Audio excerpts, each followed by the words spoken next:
Hey. Can you imagine? I just pretend like it's been like a week since I talked to you. No, every day for 9 months, every day, every morning, I've received hundreds of text messages, thousands of emails, and a myriad of letters begging and pleading for this program to be resumed. And, after the millionth person reached out, I think that's when I really started to feel like it needed to come back. So,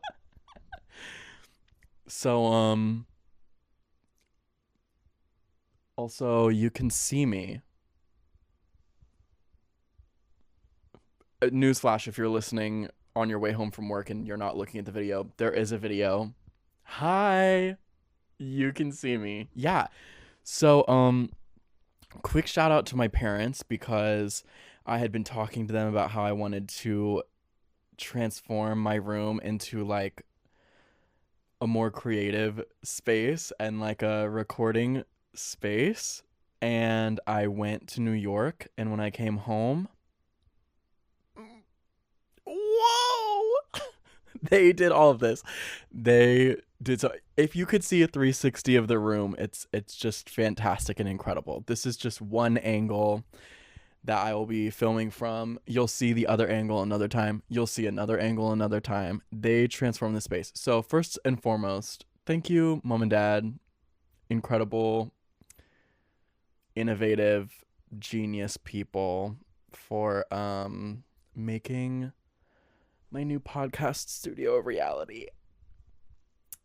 Thank you. Anyway, so first episode back in many months. I think it's very obvious what we need to address, what we need to talk about. Since then, simply so many movies have come out and so many award shows have had things to say. And those award shows have since become irrelevant. Um, Amelia Perez. Amelia Perez will not appear on the list today, of which the list is my top 10 movies from 2024. Yeah, it's 2025 right now. From 2024. This will be kind of like the 10 Commandments. What I'm about to say is the truth, and it is the correct ranking of movies for 2024, which, let me start off by saying something. 2024, you did that. You ate us up. Okay, listen, we had some good cinematography and some good film in that year. Thank you very much. We appreciate you.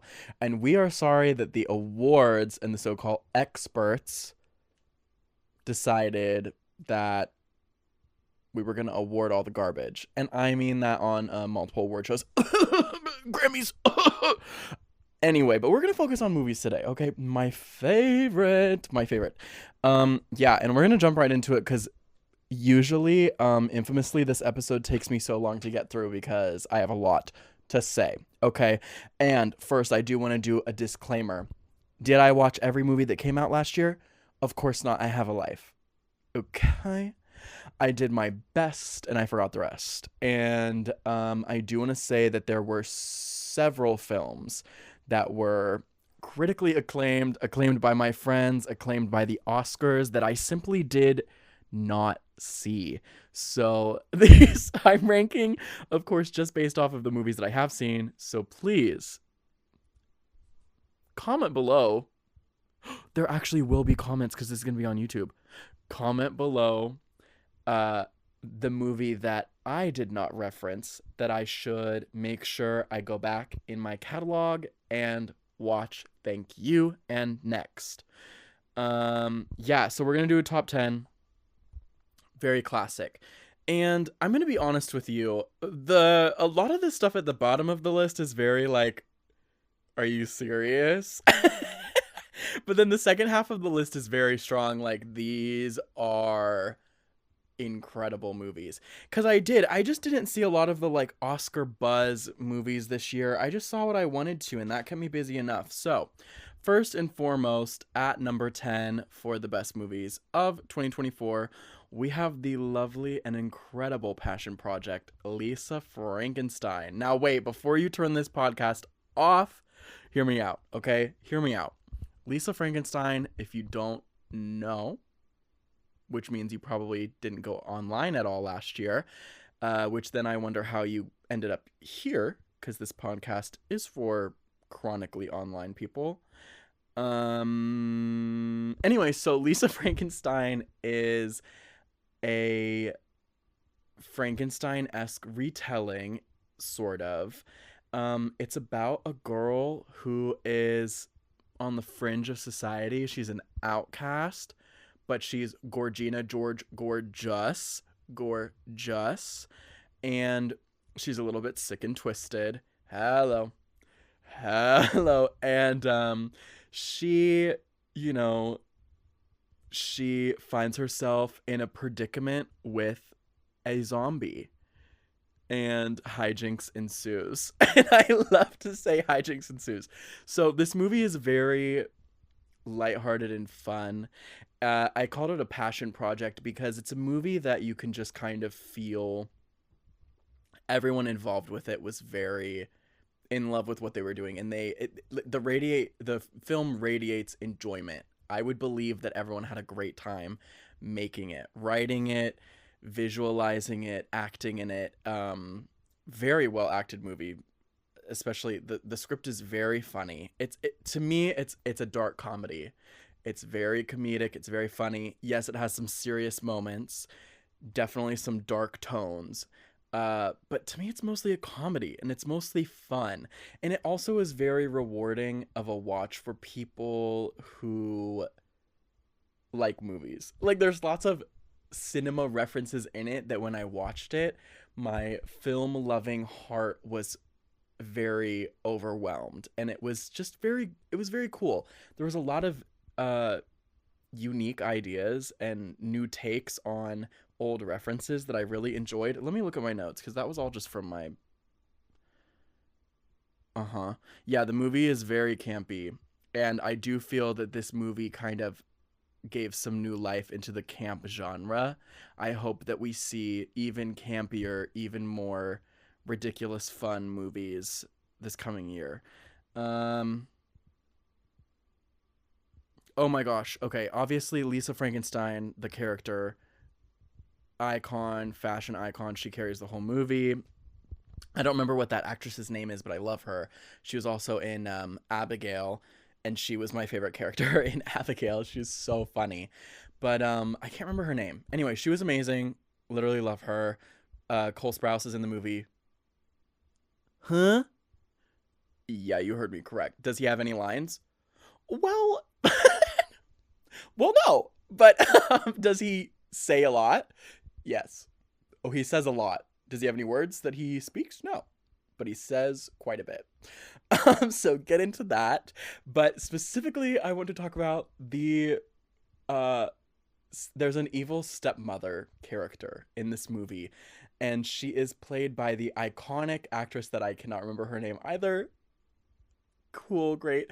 But it's the mom from Spy Kids. I can trust that we've all seen Spy Kids in the room, and if you have not seen Spy Kids and you're in the room, I think you're in the wrong room.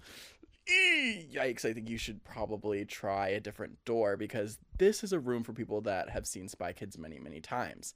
Thank you. Next. So anyway, it's the mom from Spy Kids, and of course the mom from Hill House. Hello. And she is just kind of the best actress that has ever been alive or dead. She is just so good at everything she does. And for the villain of the movie, she is like an evil stepmother. She is so funny and likable, and her performance is so comedic. And that is what makes that movie so enjoyable and campy, is even the villain of the movie is really just in on the joke. She gives me very kind of like White Lotus energy, like a rich lady White Lotus energy, the way that the characters in the White Lotus do comedy. She gives me that. Anyway, incredible. Please check out Lisa Frankenstein if you have not already. I gave it a 4 out of 5. 4 out of 5 stars. So let's go ahead and move on to number 9. So excited. Number 9 is a movie that when I watched it at first, I was very confused. I didn't really know how I felt about it. And in fact, in some ways, I didn't feel good about it. But as I sat with it and as I understood the movie more and I looked into some commentary, I appreciated it quite a bit. My number 9 movie is I Saw the TV Glow. Okay, now let's get into this tea. I've only seen the movie once. Will I watch it again? Probably not. And it's not because it's bad, because it's very good. It obviously made this list. Like Lisa Frankenstein, it was a project of passion where every shot and everything that happens in the movie is very intentional and feels like it had an artist on all of the details. The movie is about, what is it about? But the general synopsis of the movie is that this teenager befriends another older teenager and discovers this late night television show. This is set in the 90s.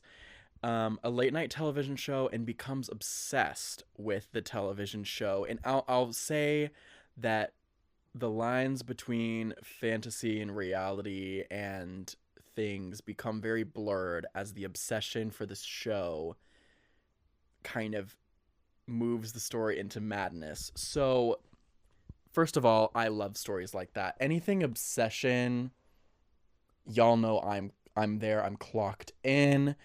But the reason I will not watch this movie again, even though it is so good, and I would like to watch it again, knowing what I know about it now, seeing the ending, but the ending is so, I don't know if disturbing is the right word, because to me, disturbing is Hereditary, and the movie is not like Hereditary. But the ending of this movie is so raw, and what happens in the end of this movie made me so uncomfortable. That's the word I'd like to use. I was very uncomfortable at the ending of this movie, and to the credit of the makers of the movie, that's exactly how they wanted me to feel, and it is a incredible way to end the movie given what the bigger narrative is about, which I'm not going to spoil because I'd like for you to experience it for yourself. But the ending is very grim, dark, uncomfortable. Someone give the main actor an award, because I mean, I've rarely been so uncomfortable in the movie theater. I couldn't speak. I couldn't react. I had nothing to say. That movie shut me up. It shut me right up. So very disturbing. Which is weird because the movie is not a horror movie by any means. It has horror elements, but I was uncomfortable. I was very uncomfortable, but again, it was an uncomfort that fit the narrative, and it fit what they were trying to convey. And to that end, I say bravo. But yeah, so it is a one-time watch, even though it's very unique with the storytelling. I will give one critique. So I referenced that the movie is about this TV show that the characters are obsessed with. And I think it was the design of the writers and the producers, directors, whoever, the team that made the film, that the TV show is supposed to feel kind of like like I said, it's in the 90s. So it feels very Goosebumps. Okay. Feels very Goosebumps, stylistically, et cetera, et cetera. And we do, during the movie, they show episodes of the fake show inside the movie, but I wish we would have gotten a little bit more. Because the whole story is revolving around this TV show. I would have liked just a little bit more, like 5 minutes more of the actual television show playing. Because I really enjoyed the moments that they did show us from it, and I wanted more. I wanted more of the show, and it was very surprisingly like I would watch the show that was in the movie. Like I could see myself watching that show when I was like growing up. So yeah, that was my only critique, is that I actually enjoyed watching the fake show so much that I wish there was more. And that is why I took a star off. So I rated this a 4 out of 5 as well. But yeah, crazy ending. Felt like all of the air in the room had vanished and I could not breathe. It was very intense, but very good. Moving on. Ugh, gosh, I don't even want to talk about this movie. I hate that I gave it such a good rating, but I have to. It's true. Okay, so this is number 8, and God, I hate movies like this. So my number 8 is that true? Yeah, 10, 9, 8. Yeah, I can count. I'm a high school graduate. So my number 8 is in fact A Complete Unknown. And for those of you that just asked me, what movie is that? It's the Timothée Chalamet movie that came out last year. Not Dune. No. We'll get there. We'll get there. No, but A Complete Unknown is the biopic that came out starring Timothée Chalamet, as he is Bob Dylan. God, I hope that's who it is. I'm pretty sure it's Bob Dylan. So we're gonna pretend like I'm right, even if I'm not. But yeah. So this is a docu, like I don't know what the right term is. It's like based on someone's life. So it's not a documentary, but it's like a biopic. That's the word I'm looking for. This is a biopic. It's a musical biopic. There have been so many of these, and they're just going to keep making them. They've already announced more for the next 2 years, and, you know, there's nothing wrong with a biopic. I love learning about the creation of music, and I love learning about these influential artists' lives. Biopics, they always, like, kind of do the exact same thing. Like, they are all kind of exactly the same formula. And that is why they like bother me a little bit. And that's why I was like, oh, I don't want this to be on the list. But it was very good. So as much as A Complete Unknown was like full of the musical biopic tropes, I think arguably it did the tropes the best. So that's why it's still on this list, even though it was very tropey, because I think it is one of the stronger musical biopics of the ones that we've gotten in the past like 10 years. So Timothy was amazing. I've seen like everything that he's been in, and he's still able to surprise me with his performances, especially as a character like Bob, who is just so different than everything that he's played in the past. And hearing him sing was so... Obviously I saw Wonka, hello, but that is not... Timmy sounded much better in this film. So if you've seen Wonka and you have not seen A Complete Unknown because you were scared of Timmy singing, I invite you to watch the film because he sounds way better. The songs suit him way more than Wonka ever could suit anyone, but especially Timothée Chalamet. So, yeah, and then besides Timothy doing an incredible job like he always does, hello, there was also the incomparable... Wait, what does he say? The wickedly talented Elle Fanning, which if you know anything, you know that I am just a huge fan of that woman. She was in the movie. She plays Bob's wife. Were they actually officially married? I don't know. She plays the main love interest. I don't even know if that's true. Listen, his life was full of many women, as most musical biopics will tell you. But Elle Fanning was the main girly, the main lover, and she was amazing. literally, I would listen to her do anything, watch her do anything. She's the most beautiful and incredibly soft spoken person. I just love her so much. The acting from everyone was amazing. Literally, like, casted the house down boots. That's why it's on this list. As much as I dislike musical biopics, it had to make the list because it was that good. Um, oh my gosh, it's so cool how I can't read my own notes. Oh, that says Timmy. Looks like it says girl. I don't care. Anyway, so it was 4 out of 5. Okay, 4 out of 5. Very good. Tropey, but it did the tropes the best. I would definitely recommend if you're a fan of Timothy Chalamet or of musical. If you're a fan of musicals, then definitely watch it. Because it's very musical. So, anyway, okay, is that the last? No, it's not. I was trying to see when we were gonna get into higher rated territory. Nope. Okay, we still got a couple. Okay, so this is probably a movie that you thought was gonna be a lot higher on this list, but I'm trying to be big brained and hypercritical even with the movies that I have positive bias towards.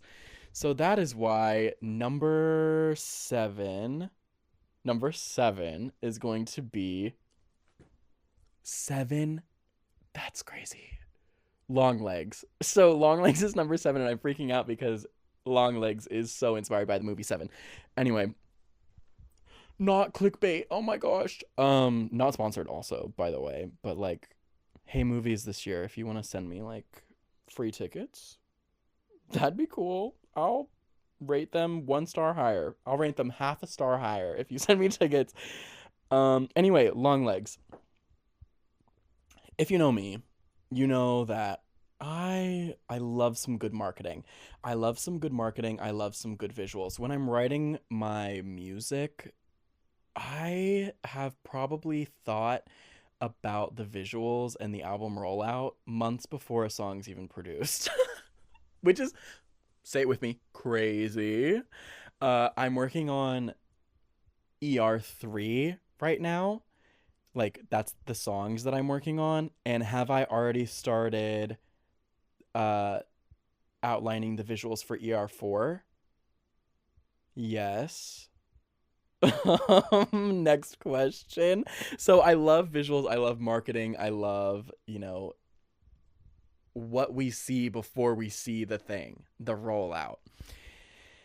And wow, Long Legs. Long Legs had a very iconic rollout. We got these very creepy, nondescript teasers. We got these very terrifying trailers. And we got these coded messages. Okay, when teasers and trailers and things for the movie started dropping, they had this whole serial killer like code that you could crack, and it would be different messages like about the movie or whatever. And so the internet was like, coming together and solving the puzzles, and everyone was freaking out when like a new trailer would drop because it would give you another piece of like the code so you could solve the puzzle. Masterclass in film marketing. Now, was the movie like the marketing? No. No. No. It was a little bit like it, but the movie, the teasers and the trailers and the marketing for the movie were scarier than the actual film. Okay. Okay, so we were a little bit bamboozled. But the movie's still good, so I don't care that much. It was still fantastic. So, but that is one thing that I wanted to talk about in critique. Anyway, if you haven't seen Long Legs, spoiler-free synopsis. The incredible Lee Harker of the FBI, my wife and child. Yes, both. She is one of my favorite characters to come out of last year. But anyway, she has a sort of semi-psychic ability where she just notices things during like FBI cases and looking at evidence, she notices things as if it's a kind of, psychic connection. So she gets put on this very high profile, unsolved string of murders, killings, violent crimes. Who said that? Anyway, so she's put on this unsolved case because she's half psychic, as they say in the movie. Because none of the normies can figure it out. So they got to get my girl Lee and her big brain psychic waves to try and solve it. Bada bing, bada boom. The case starts moving. Hijinks ensues. Okay.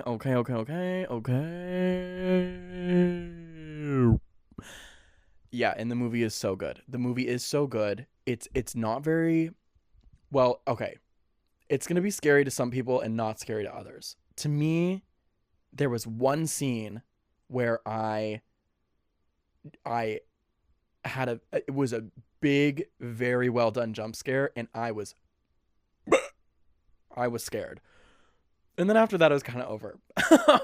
It's scary, but it's just like tense scary. It's thrilling scary. I was tense and thrilled the entire time, but I wish there were more classical, like I wish there were more horror elements that were just kind of like normal. It had a lot of very fancy horror elements, and I think the movie would have been better if it had a little more just classic horror. It still is horrifying, and some people it's gonna hit harder than others, which is valid about pretty much anything. But even though I wanted more horror from it, ultimately I still love the movie because it is beautiful. Oh my gosh, it looks absolutely incredible. The actual film making in the movie is astounding. Claps for everyone in the cast and crew because it looks gorgeous. It sounds amazing. The script is pretty good. The story is a little crazy, but it's kind of like Us, Jordan Peele's Us, where the movie has a lot to say and the story is a means to say something, and so some things are not explained the way you might want. And to me, that's not a problem. That's something that happens in Us. They just kind of like they explain things, but not really, because that's not the point. And that's sort of Long Legs as well, is like, they leave things up to your mind's eye interpretation, and some people will be left unsatisfied by that. But I was not. I love the movie so much. Nicolas Cage, hey, why'd you do that? Why did you do that? Why? Are you okay? Do you need mental help? I think the answer is yes. Yeah, but by far the best part of the movie is Lee Harker, the main girl. I absolutely love... I can't remember her name. It's like Mika something, the real actress. I'm so bad with actress and actors' names. I don't know, man. But yeah, I gave it 4 out of 5 stars. One of my favorite movies from the year. I've rewatched it several times. I really, really enjoyed it a lot. And it's one of those movies that it's the atmosphere. The atmosphere is a 10 out of 10. And for me, I will excuse almost anything when it has a stellar atmosphere. So, anyway, moving on. Oh, now we're getting... You guys, when I say my next pick, I need you to just not click off immediately because it is a little crazy that I liked this movie as much as I did, but I did. I love this movie. What is this? This is number 5? 1, okay, 10, 9, 8, 7, 6. Okay. Excuse me. That's my Alani. I am drinking an Alani because I am Very tired. But if you know me, you know that I say you just need to start the creative endeavor that you're doing and not wait for the perfect time, because the perfect time will not happen. And so even though I don't feel this is the perfect time because I am tired, I'm doing it because there is no time like the present. And so this Alani is just helping me out. Flavor is Cosmic Stardust. Would I buy it again? No. No, I would not. The peach flavor is the best one by far. The peach flavor. Okay, moving on. So, Alien Romulus, as I was saying, this movie is so charming, which is a really weird way to describe a alien slasher film that is extremely gory and disgusting and dark. But it is so charming. It's so charming because of the two main characters, okay? Rain and her brother Andy. Rain and Andy. They are brother and sister. By blood? No. Rain's parents are dead. And Andy is a cyborg. Whoa, these are not spoilers. You find this out immediately. So they are orphaned on this planet together where there's no sunlight. They get 0 hours of sunlight. And Smauggy, the main thing that the colony there produces is like, I don't know, ore or something. It's a mining colony.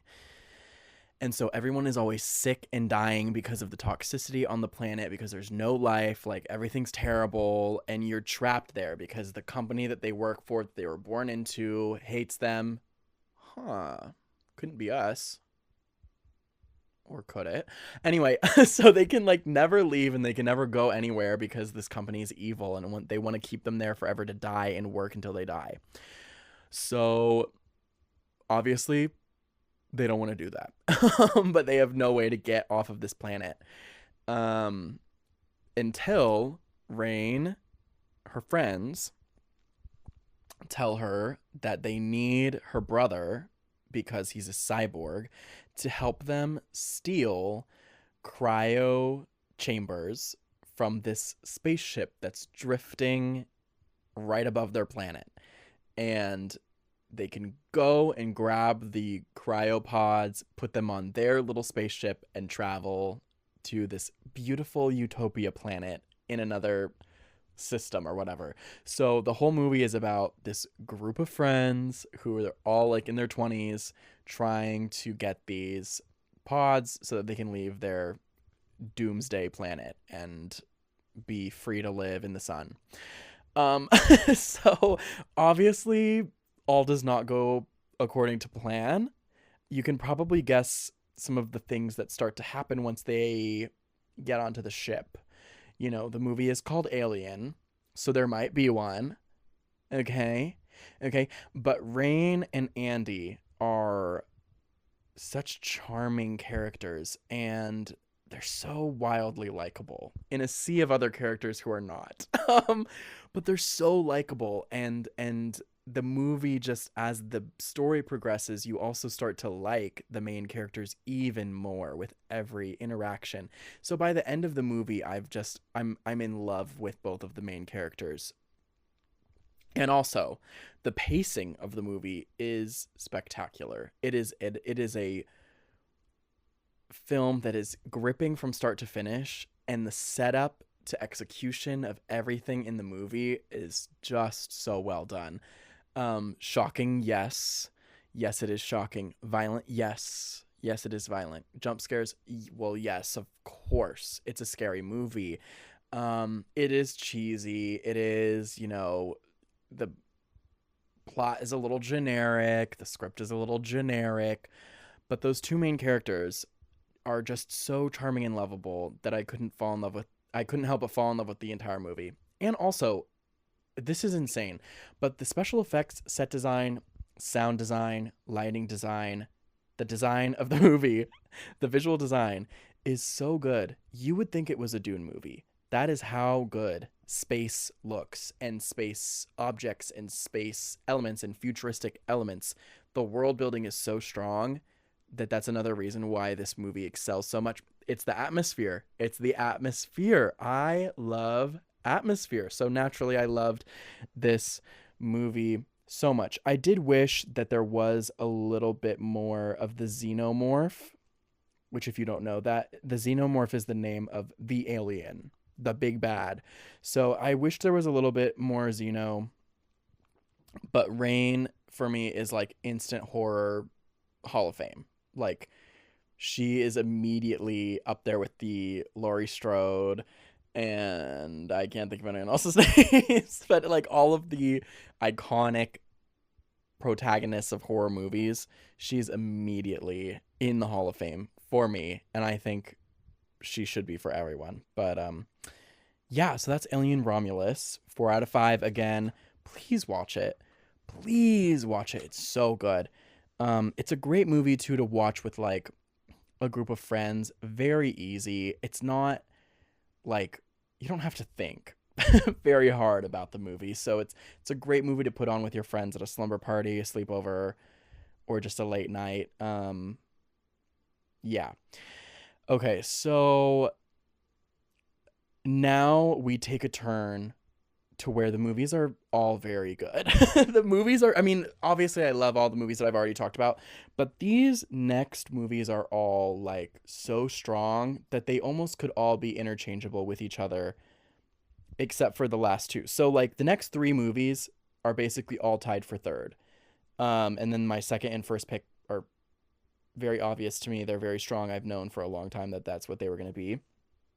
But the next 3 are all very equally good and are interchangeable as 5, 4, and 3 spots. Like I said, they're like basically tied for third. So in the number 5 spot, I believe the last movie I watched of 2024. Is that true? I think it's true. Nosferatu.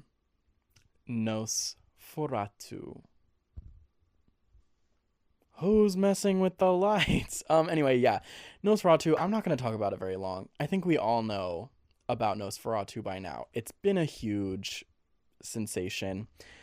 To me, was the movie incredibly slow? Yes. Were there moments watching the movie where I was thinking to myself, man, I can't wait for this to continue so I can see what happens next. Like I found myself thinking, okay, let's move it along. Okay, let's go. Yes, that's true. However, this movie is so stunningly gorgeous and specifically stylized and uniquely edited. It was truly like watching the movie was like walking through a Gothic cathedral that houses art pieces, a Gothic museum in a castle. So basically my dream home. But it was truly breathtaking. Almost every shot, every frame of the movie is perfection.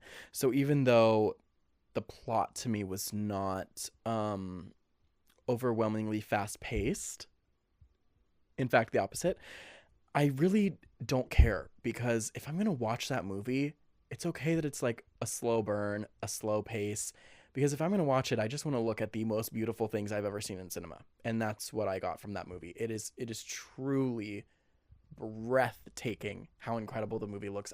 It cannot be understated that that movie is probably the most gorgeous movie I've ever seen. Like, honestly, it's unreal. Lily Rose Depp, none of us were rooting for you, and yet you proved us all wrong. You proved us all wrong, baby girl. Do I wish that it would have been Anya Taylor-Joy instead? Yeah, a little bit. But Lily Rose Depp was incredible, so like I can't even be mad. Skarsgård, you little freak.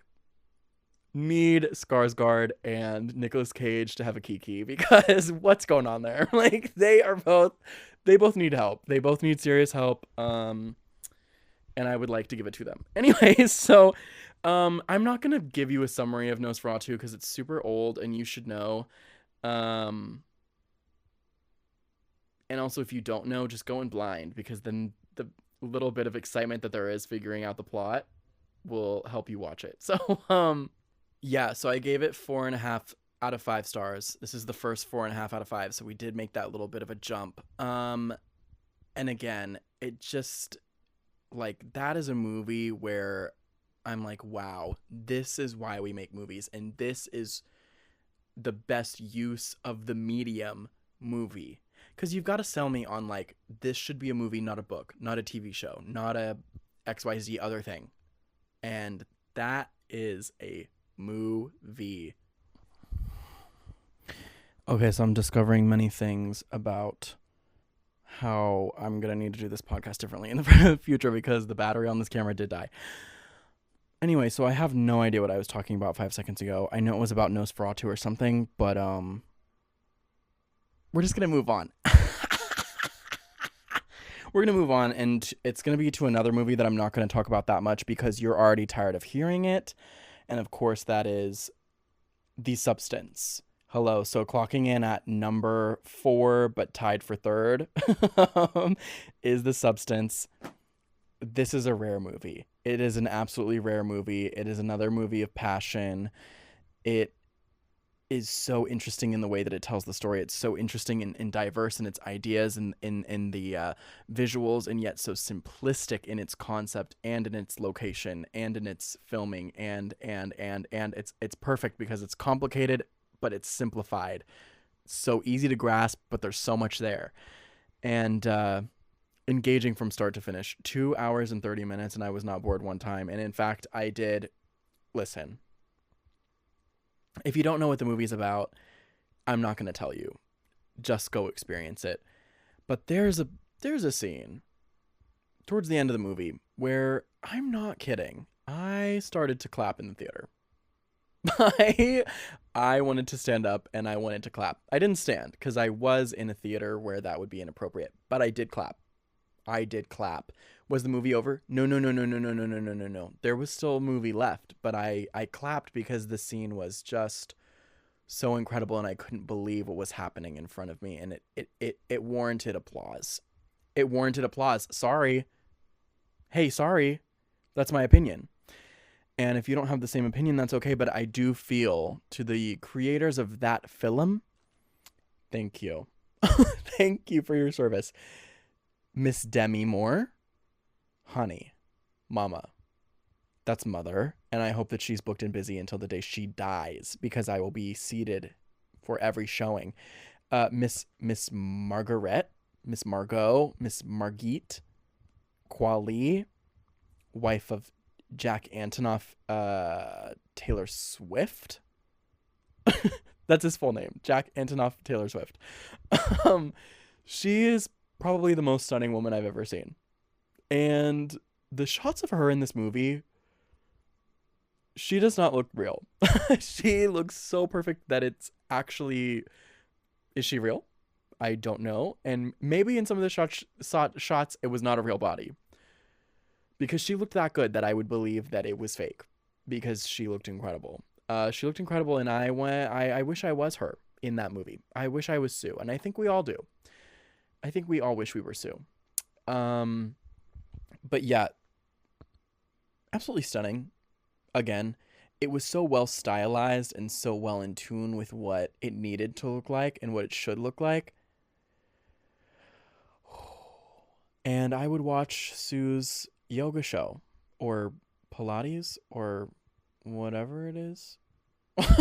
I don't know what jazzercise. I don't know what she was doing, but I would watch every episode. Like, this is a movie that's like, oh, these are movie stars. These are movie stars. And there's another movie where I feel like that too. A couple where I feel like that are still left on this list. But this is the movie where I was really like, wow, these are movie stars and this is a movie. Interpret that how you will. But yeah, also such a wide spectrum of emotion in this movie. I laughed, I cried, I had a shot, and I had many epiphanies. No, but it was scary, it was horrifying, it was disgusting, it was hilarious, it was dark, it was emotional, it made me sad, you know, every human emotion was represented in some way in this film, and I love that. To me, that's like a perfect script. Was it a perfect movie? Well, almost. I gave it 4.5 out of 5 stars.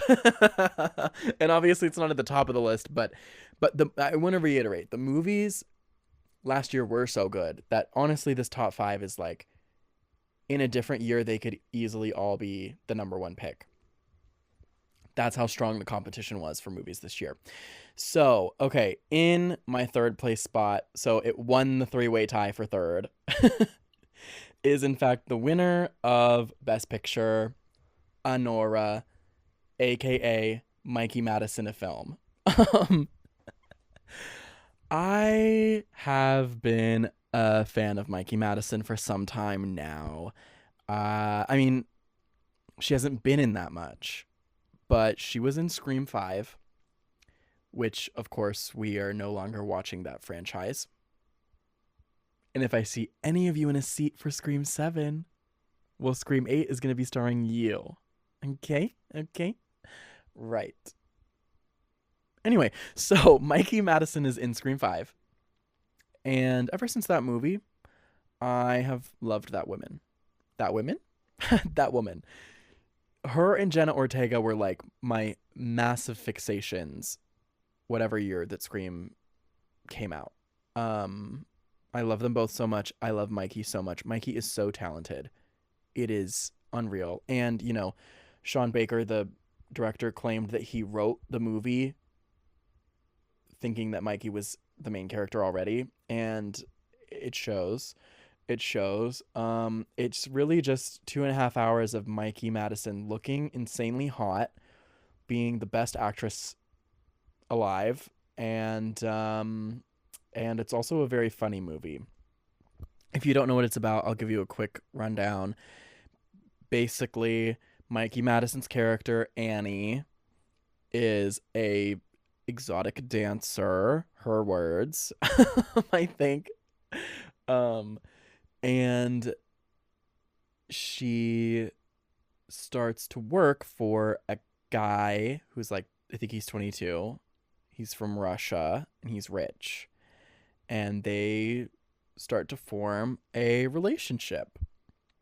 Hijinks ensues. Hijinks ensues. It was a movie that I did not expect to be as funny as it was going into it. It's also very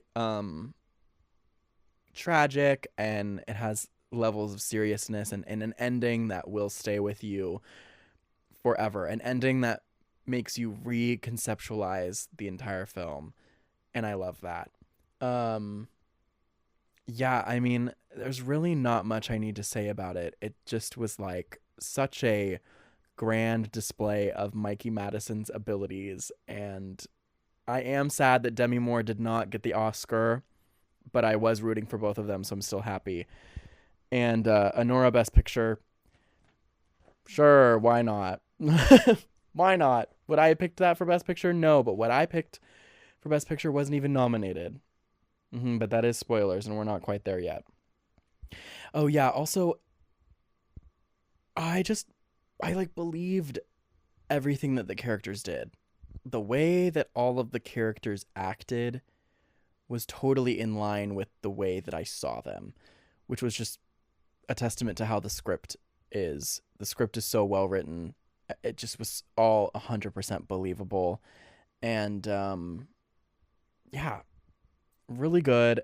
It's funny because the movie like mostly takes place over like 24 hours, a 24-hour period. And like, let's do more of those. I don't know, like that's just like such a fun, not the whole movie does not take place over 24 hours, but like an hour and a half of the movie does take place in one day. Can we do that more? I think that's so fun. I don't know, it's just like you get to see, it just feels like you're watching a real life play out when it's such a compact moment like that. So it was really good, really exciting. I do wish that the soundtrack was a little better. The soundtrack was really weak. Like, it has one really good song that's used twice in the film, and it's used really well. But the soundtrack was like there really wasn't one. There was a lack of a soundtrack, honestly. It's just a lot of songs that they got the rights to. I don't even know if there was one original song in it. So I feel that that was a miss for me, but somehow that did not stop me from giving it 5 stars because I just love it so much. Yeah, that's all I'm going to say about it. Definitely watch it. I mean, don't watch it if you don't want to watch girls stripping. Understandable, but like there's quite a bit of that. So if that is something that you are not into, then maybe don't. But like it's also only the first 30 minutes of the movie and then it's not like that at all. So like if you can get through the first 30 minutes, it's worth it for the rest of it. Anyway, okay, so now we are in top 2 territory. And there should be some pretty big red flags raised in your mind right now of 2 movies that I have not mentioned yet. It's time. It is time, and I'm sure you saw this coming. I feel you probably knew exactly what my top 2, probably my top 3 looked like going into this episode. My number 2 pick is, in fact, Dune 2. Okay. I don't know. I don't know because I don't have the exact facts on this statement, but I'm 98% sure that Dune 2 is a movie that I've seen in theaters more times than any other movie that I've seen in my life. I saw it in IMAX twice. Let that sink in. I saw it in IMAX twice, and I believe outside of IMAX, I saw it at least 2 other times, possibly 3 other times. So we're looking at 4 or 5 in theater watches during its initial release, which is kind of, excessive. But the movie is kind of incredible. Like, the first movie was fantastic, but the second movie is somehow so much bigger in scale than the first movie that it's almost overwhelming. I mean, I found myself in the theater, like, genuinely in awe of what I was watching. And I think, a lot of people had a similar experience. It just is so grand, and the scale of the movie is so grand that everything that happens feels epic. And we don't get a lot of movies like that. Oppenheimer was kind of close to that, but it's like, at the end of the day, they were all kind of like normies. Like, it's like, oh, this is epic, but also Albert Einstein's here. Huh? So like this is even more epic because it's like, oh, we're like in space. We're in space and everything's like space and everything's like crazy. And also these people are pale. And also the scene's in black and white. And also she seduced him with lightning and fireworks and it was giving Tron. Anyway, I need to get on track because otherwise I'm just going to talk about things that don't make sense, like whatever that sentence just was. But yeah, it's the grandest film that I've ever seen. It was so monumental and awe-inspiring. And Timothée Chalamet, if I catch you, if I see you, there's going to be words to say of thankfulness. Zendaya, guys, I mean, I've known for a long time from Euphoria that Zendaya is a once-in-a-generation, once-in-a-lifetime talent. But the way that woman acts with just her facial expressions, there are scenes where she doesn't have any lines and she's just like catastrophic to the way that the scene plays out because of her facial expressions. I could go on and on. But I'll wait and go on and on about it in the next movie. Spoilers.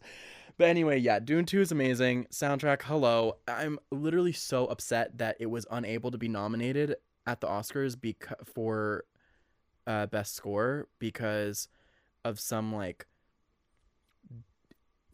crazy detail in the rules about what can be nominated. It was like disqualified because it used something the same from the first movie. I'm like, well, it's a sequel. It's a sequel, and you're telling me that the objectively best soundtrack in the past, like, several years was disqualified? And yet Emilia Perez exists. So, like, that's crazy.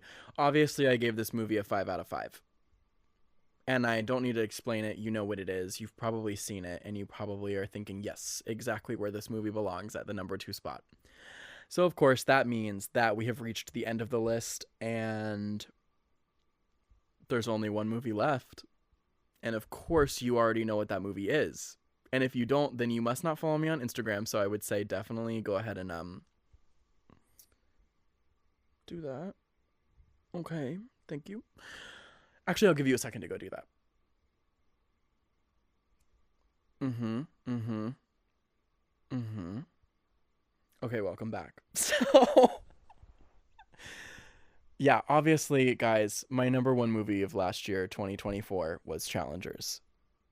Hello. Hello, Mr. Luca Guadagnino, however you say his name. He's Italian. Maybe. I think he's Italian. He's like, maybe he's not. I don't know. He's foreign, and his name is crazy, and so I'm probably mispronouncing it, but that doesn't deter from the fact that he is a legend. He's a genius, and he is the moment. He is so insanely talented. He is a visionary. Challengers is a movie that somehow feels so new, so fresh, and so modern, and yet it's rooted in classic Hollywood blockbuster beats. If you really dissect the movie, it feels like an old film because it follows this set of kind of rules, patterns, guidelines, and structure that Hollywood has loved for many, many, many, many, many years. So it feels like an old, true Hollywood blockbuster. And yet, everything that happens and the way it's shot and the way that the soundtrack is put together and XYZ, XYZ, XYZ, everything about the film is so fresh and unique and modern. And now it is truly one of the best films. I mean, it's in my top 4 now. It did take Little Women Greta Gerwig 2019 spot in my top 4 movies of all time. Yes, I know. And it didn't immediately take that spot. I mean, immediately I gave it 5 stars immediately. Favorite movie of the year immediately. But as I started to watch it more, it grew and grew and grew somehow it got better every time. It still gets better every time. And so, yeah, it had to take a spot on my top 4 of all time. I mean, Zendaya is a movie star.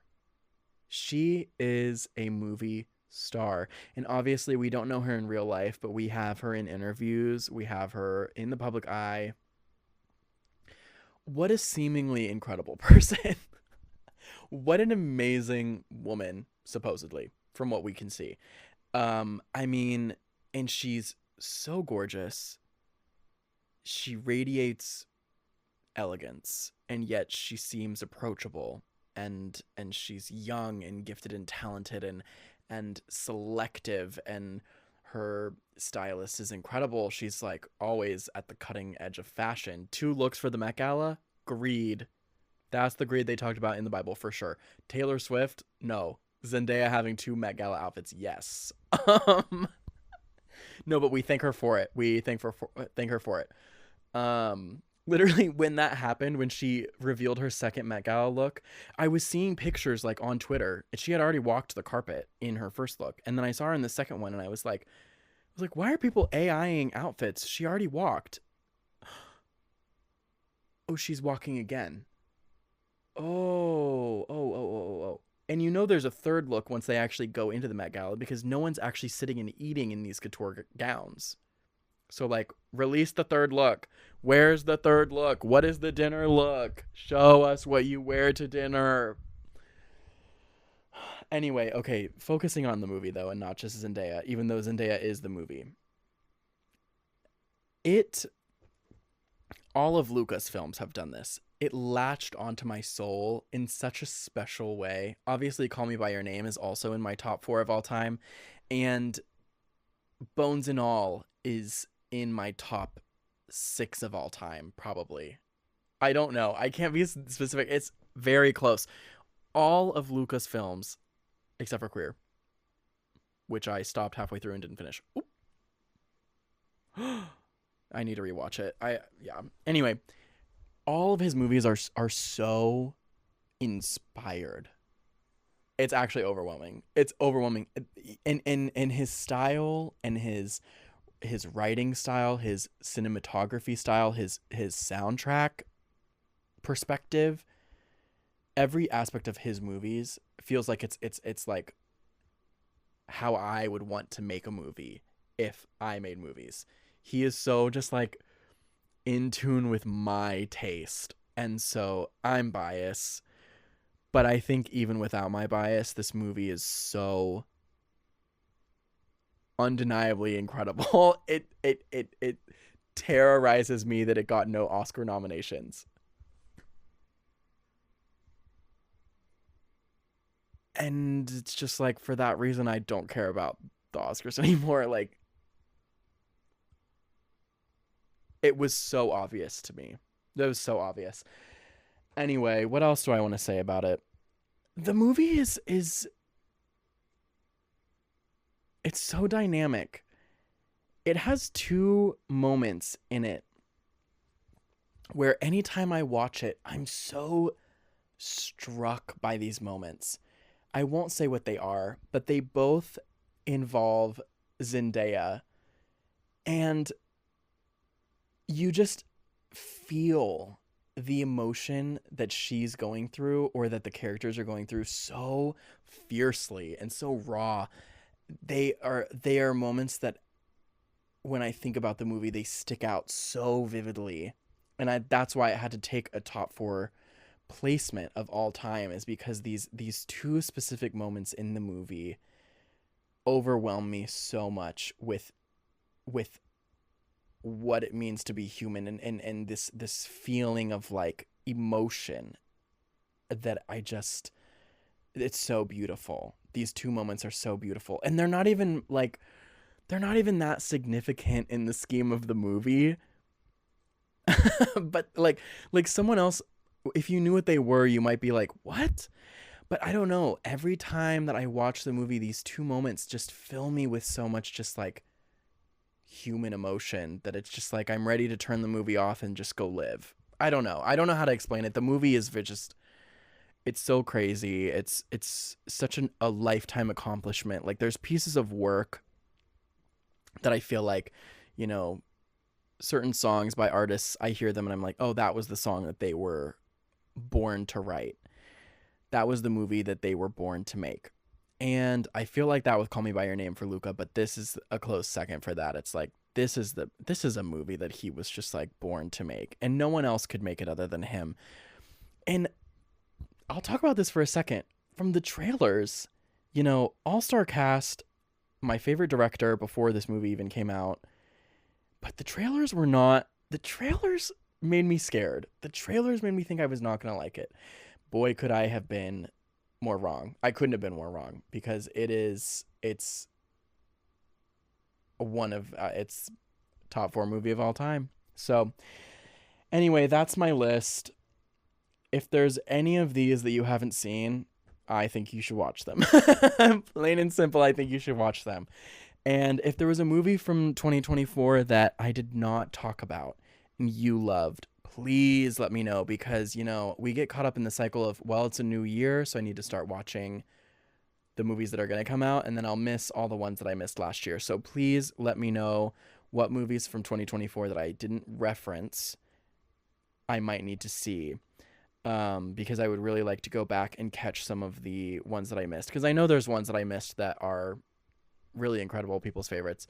So please comment. This is not clickbait. I'm not looking for engagement bait. I really want to know what movies you loved, so I can make sure that I've seen them. But anyway, yeah, welcome back. This is Happy Thoughts. I didn't even introduce the show earlier. I'm Ethan Rink. Duh. And this incredible set. I mean, it's just comfy, cozy vibes. I've got my little guy right here. Yeah. I've got my little guy over here. Like, okay. Is it fully April? Yeah. But in my room it's always Halloween. And I think you should probably have expected that. So they're not going anywhere anytime soon. And neither am I. So thanks for being here. And I hope you enjoyed because I'm going to be back soon. And if you haven't already, check out my music. Huh? How have you not already done that? Okay, that's weird. Because I did release recently a cover of Paparazzi by Lady Gaga that is spectacular. Especially if you were a fan of Abracadabra and you were disappointed by the lack of dark pop on the album, baby, I got it for you. I got it for you. Check out that cover. Please check out the other videos on my YouTube channel. Recently, my New York vlog that I did put so much work into and then it got no views.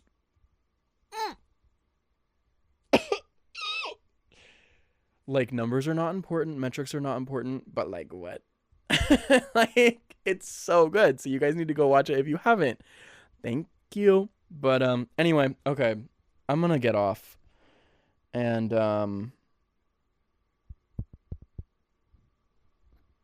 yeah, I hope this sounds good and looks good. I'm gonna need to get a new camera though. Anyway, okay. Bye.